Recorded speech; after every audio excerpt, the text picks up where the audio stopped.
There we go.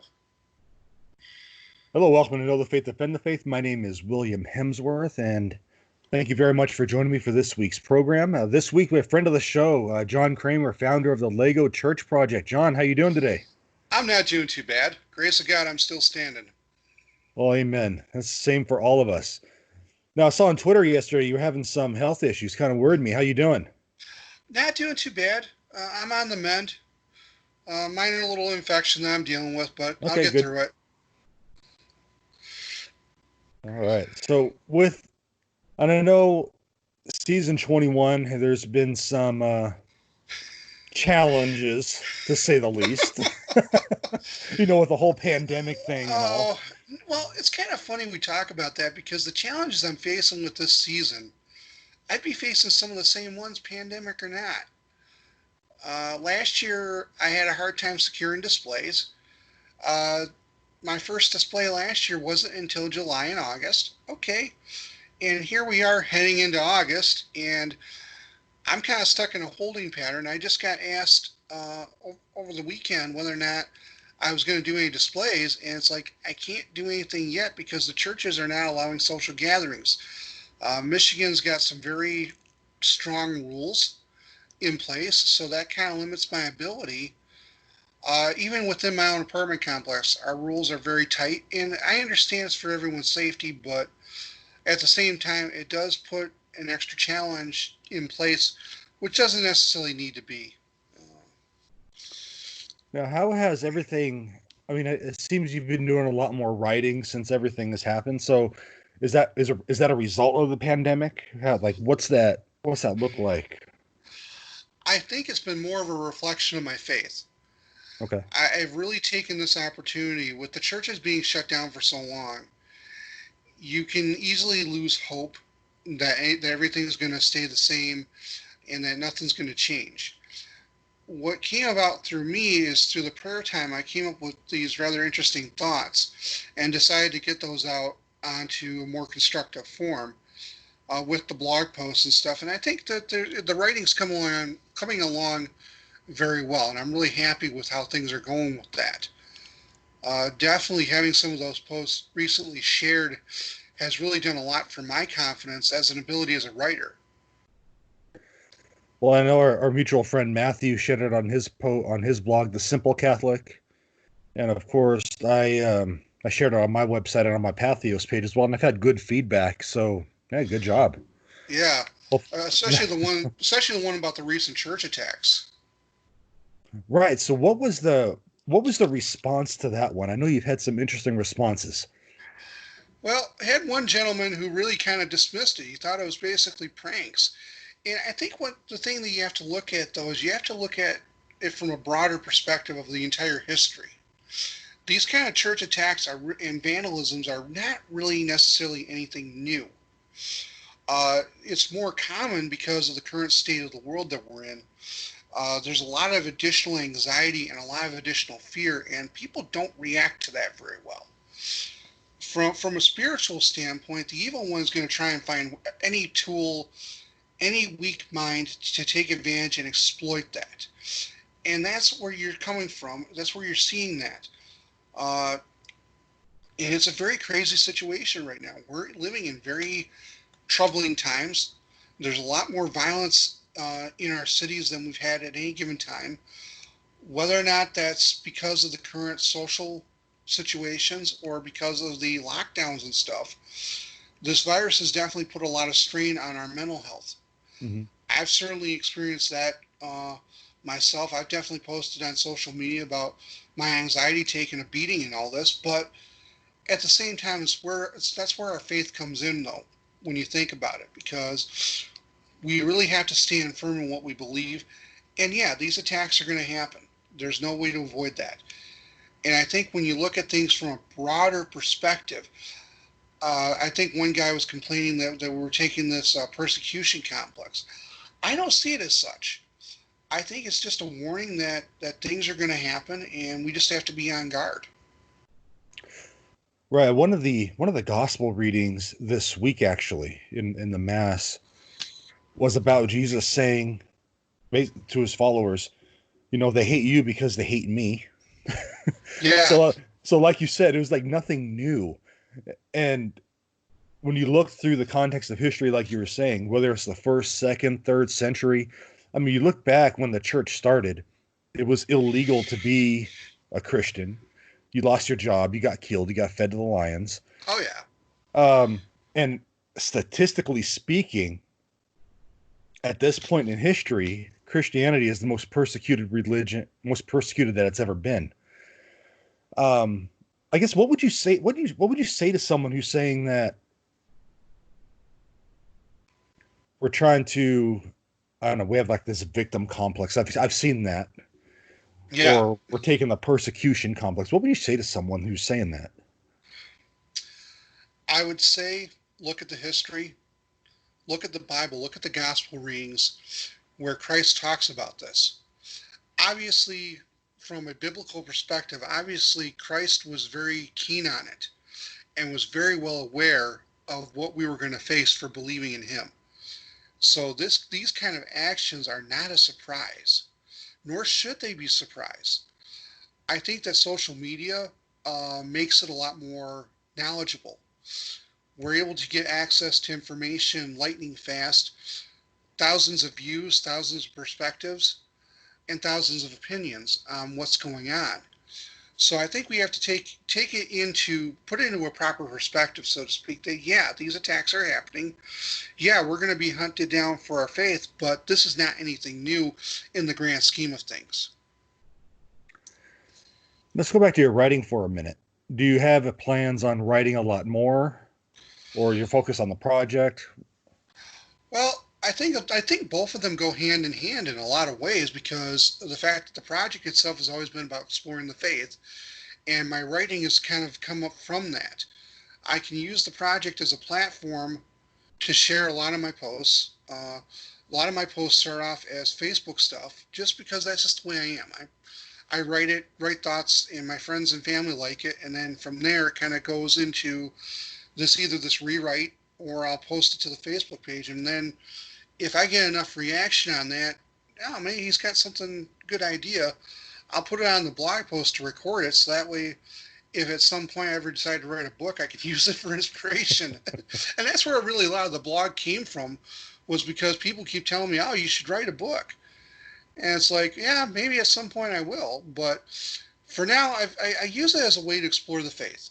Uh, Use it as a way to show people what I see and how I see it. Uh, Coming from the perspective of the disability and stuff, I see things in a different light than other people would. I think that'd be a fascinating book, especially having pictures of each season and like your thoughts on it. I think that'd be pretty awesome. Now, off air, we were talking about evangelism off air. Oh yes. So you want to recap for our listeners kind of what we were talking about there? Because I thought it was very poignant, very applicable to today. Well, I think one of the things that I've heard some rumblings on social media that they can't share the faith when the churches are closed. I disagree with that notion totally. I have not stopped sharing the faith. I have talked to people. I've told them about what I do for prayer. I've got my new pray the rosary hashtag that I've been using, sharing my thoughts from that I get from when I'm praying it. I don't stop. Uh, even though the parishes are closed, and yeah, the Eucharist is a source and somewhat of our faith. At the same time, I firmly believe that we don't stop evangelize. We don't stop sharing Christ just because the churches are closed. Uh, this is a wonderful time for us to pause and reflect on what is truly important in our world. Uh, to give us a chance to maybe move away from some of the less than ideal aspects of our lives and move into more towards godly ones, even though that may be a challenge for some people. But just the fact that we have this opportunity, we need to take advantage of it. Uh, the other thing that I'm constantly seeing is people that are constantly bemoaning things. My first question is, have you prayed about it? Have you asked God to change things? And go, well, no, God wouldn't change it. God wants us. God is not going to do something unless we're willing to ask for it. If we want things to really change, then maybe we got to put our faith forward and ask Him to change things. Ask Him to help us. Uh, it goes back down to the story of Peter when he was trying to walk on water and he lost his faith for a minute and he started sinking. And Christ goes, "Ye have little faith." And that's the repeated message I keep getting. Where's our faith? So, why do you think someone would say we can't evangelize because the churches are closed? Because we're trying to draw people to the mass, which I Okay. understand. It's admirable, it's important, but the Catholic lifestyle goes beyond the mass itself. It is something that should be reflected in how we're living. Even if our lives are not necessarily perfect, even if we're not the best representations of the faith, uh, I still think that it is important to be willing to talk to people about Christ. Even if we're going to get negative reactions, even if we're going to get these less than ideal responses, you're never going to know until you try. And I think part of it too is we become afraid. We really have become afraid to be open about the faith, especially in this progressive world, which seems to want to radicalize and change what Christ is about. And I think that's wrong in so many levels. I'm glad you said that. At the end of the mass, the deacon proclaims, the mass is over. Go in peace. To love and serve the Lord. Hmm. One of the deacons at my parish, he puts a different spin on it, and I think it encapsulates what you're saying. He says the mass is over. Go in peace to live the gospel with your life. Yeah, And like you said, it goes beyond the mass. If our faith is, don't get me wrong, the mass is important. I mean, it's yeah, where yeah. everything We're happens. not I'm arguing not, I'm that not, point at minim, all. I'm not minimizing it at all. But if we're going to mass and then we're leaving the mass unchanged, that's a Exactly. that's a problem. Our lives have to be changed by what we experienced in the mass, by receiving the Eucharist, receiving the sacraments. So what are some things? I know you mentioned prayer. What are some things that we can do as Catholics, especially times when public mass is suspended, to keep our faith alive and going? What I have found for me, and mind you, mileage may vary. I have found doing rosary daily, even if it's not at a consistent time. I've been known to do it at all times of the day. Like the last couple of days, it's been in the evening time before I go to bed. But taking that time to spend it in prayer, reflecting upon things. I think it's very important right now that prayer time be critical. And some people, if some people's not confident, or if the rosary is not something that they feel led to do, there are other ways that they can do, that they can take part in things. But still, it's that general idea of putting our faith forward. If we claim that we're believers, where's our faith? Is in the fact that we know that God will change things for us. So we have to keep that hope alive. We can't constantly spend our time moaning and bemoaning what's going on. We have to take our own action, and for us, prayer is action. Right. And Jesus never promised us an easy time on this earth. I mean, for goodness sake, they up and crucified our Lord. Yeah, But at the same time, like you said, we have to keep that hope. He promised to be with us to the end of the age. We have to remember that. He's never going to leave us. He's never going to yeah. forsake us. Cling close to him. Now, the background in my green screen, I have a picture of one of your projects. Offhand, do you remember what season this was? Yeah, it's season 21, and I can tell because of the tabernacle in the background. All right, fair enough. We got that distinguishable marker. So this is the one that you're hoping to display this year, right? Yeah, this is the one I'm hoping to do more with. Okay. I've got this beautiful, beautiful large church sitting in my living room, and I have not been able to show it to very many people. Oh So man. I know you normally do these displays in churches. Are there any other ways to maybe do a display, whether it's virtual or not, or Well, a couple ideas do exist. One is to do an outdoor display where I can shoot some video with my phone and then upload it to YouTube, doing a virtual display. which I'm not opposed to doing, but the main stumbling block in that has been Michigan's weather. That has been the challenge, though. The temperatures have been very uncomfortable, even for me. Now, I know you guys get like triple digit heat. We get, if for us, getting heat in the 90s, close to 100 sometimes, that's a bit uncomfortable, especially when you get the high dew points. You have a lot So, more humidity than we do. yeah, yeah, the dew points even make 80 degrees not nice. So how does that hot weather affect the project at all, structurally, or? No, I've actually used to have the project kept in my van back when I used to drive a long time ago, and it'd get pretty hot in the van, but the bricks hold together pretty good. Okay. The Legos can actually tolerate a very moderate temperature, so I'm not really worried about that. It's more for the personal comforts Okay, I got than it is anything else, because I've done outdoor displays before. I did one many years ago for a concert, and then I did another one a few years ago for a family fun event.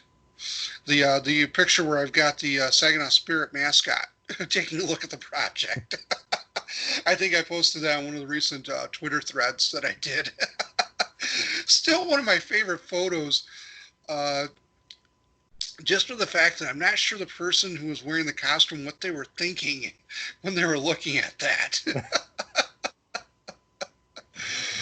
Oh man, it's so funny. Just the way, and that's one of the things I do miss is the interaction. And I think if I was able to do an outdoor display, I'd be able to make it open to the public, because I think there's a way we could do social distancing with it, Mhm. giving people a chance to line up and just be able to take a few minutes and take a look at it. I think there are ways to do it. But I'm praying on it. I'm putting a lot of prayer on it to see where the Lord leads. I'm praying that things change, not so much for myself. And I think that's one of the big things to understand in all this is that a lot of my prayers are not so much for my own needs, but because there are a lot of other people that are being affected by this. Yeah, I think that's a crucial point as well, is we need to remember that as Catholics, as Christians as a whole, we're not in this on our own. It's a team sport. Even though Yeah, we can't gather. I mean, let's pray for each other, let's support each other. yeah. Let's help each other to heaven. So I know off camera we were talking about some of the things you've been learning from was it Father Solanus Casey? Did I say that right? Celeste Casey, one of my favorites. Okay, so what are some things that you've learned from him during this whole mess? um, a better sense of gratitude for all that goes on. Uh, and also, there's another post that on the blog, on the Praying at the Bricks blog, where I talk about fear and worry. And that was actually inspired directly from a quote of his about worry, that basically it robs us of our peace. And that is very true. When we are constantly worried about everything around us, whether it is medical issues, COVID, masks, whatever's troubling our hearts, that robs us of our peace. We cannot put things into a proper perspective, nor can we do the Lord's work when we're constantly obsessing about everything that could go wrong. And I think that's one of the biggest takeaways that I've been able to come through in all this. And it hasn't been easy for me. I mean, I talk about my anxiety struggles all the time. And my anxiety's certainly been sky high. I mean, yet by the grace of God, I'm still able to do a lot of interesting things. And even though I've been limited with the project because of the pandemic, there are other avenues that I've been exploring, and I'm open to what the Lord has for me. Well, exactly, because it could be an opportunity, well, to branch out, grow, see things obviously see things in a different perspective. We've been forced to do that. Yeah, and I think the for me, it is a giant reset button.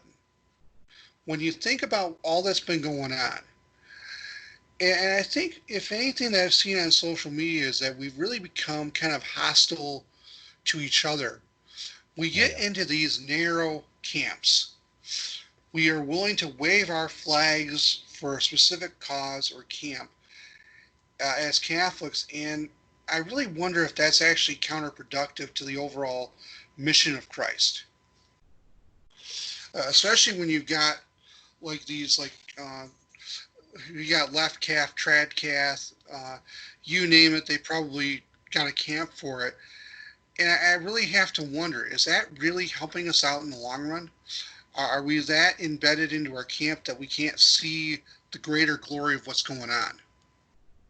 Right, and that's a frustration for me on social media because I obviously have friends in both, let's say both spots.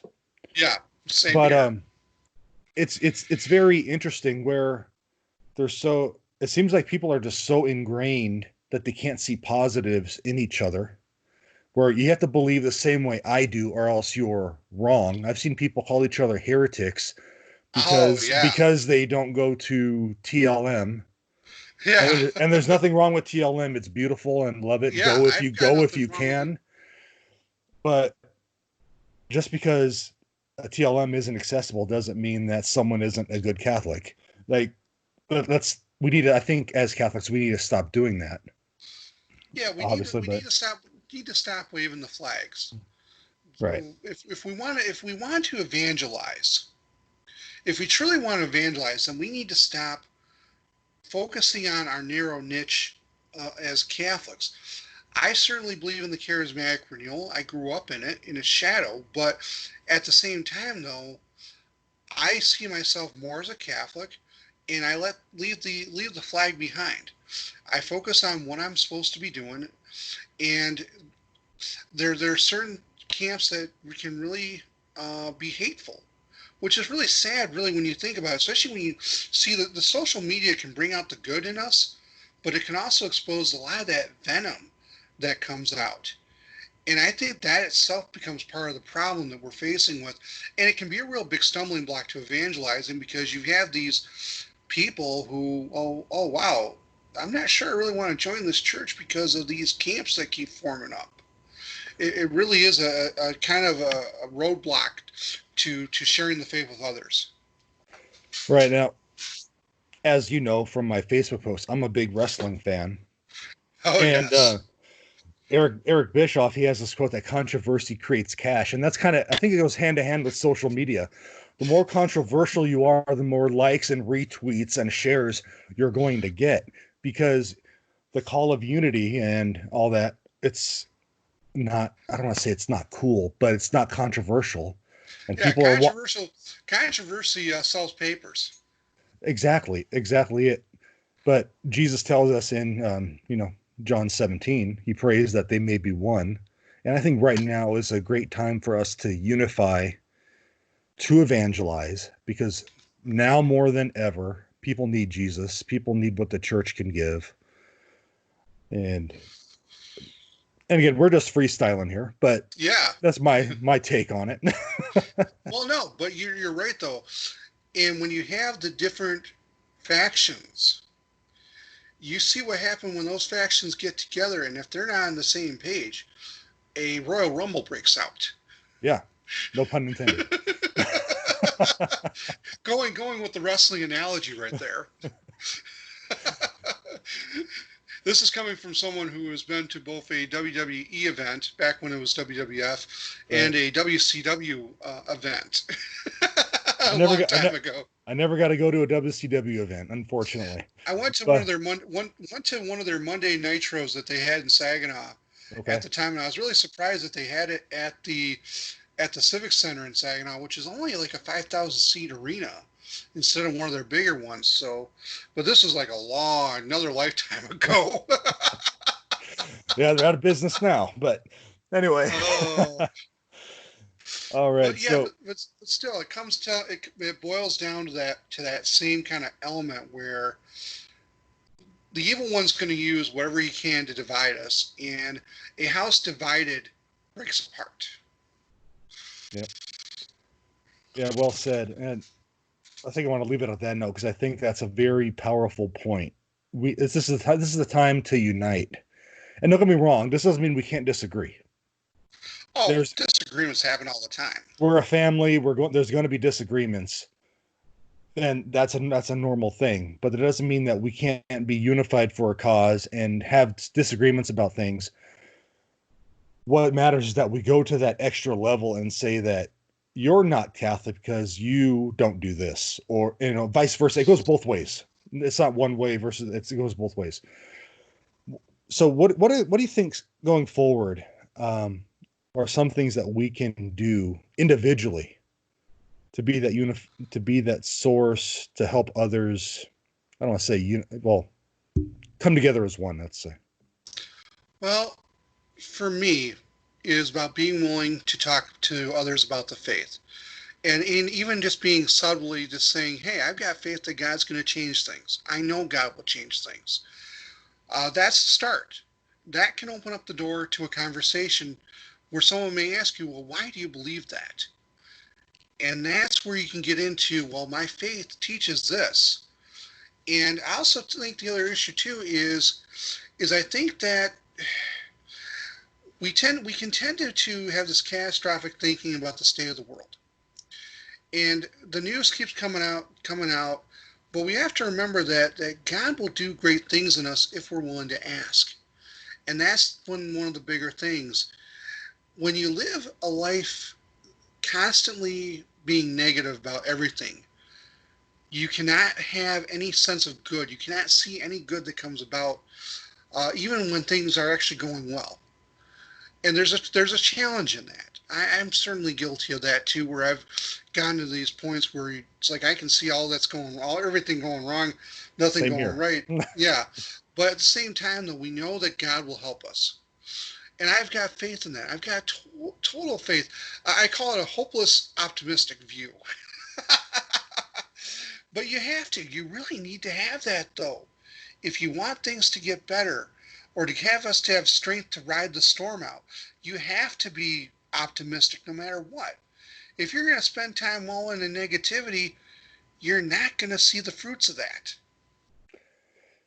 Well, man, John, thank you for taking some time. Again, this is our fourth time talking, and I always thank Yeah, you for coming on. Just I'm always willing to come on, man. This is always a lot of fun. so, where can the listeners find out more about you, your project, what you're up to? You can find me at the Praying at the Bricks blog through Blogger. You can also find me at the Lego Church Project Facebook page or on Twitter under KC8WZM, under my name, John Kraemer. You can see the various picture threads I've been posting. About every other week or so, I seem to post these series of random photos from the nearly 5,000 photos that I have. Yeah, and it's just amazing. I show the photos to my kids every now and then because they love Legos. And they're like, "How does he do that? We can barely make a telephone or a frog." Like, Very carefully. all right, man. Well, thank you for coming on, and well, God bless you, and stay safe out there. Thank you. God bless, my friend. All right.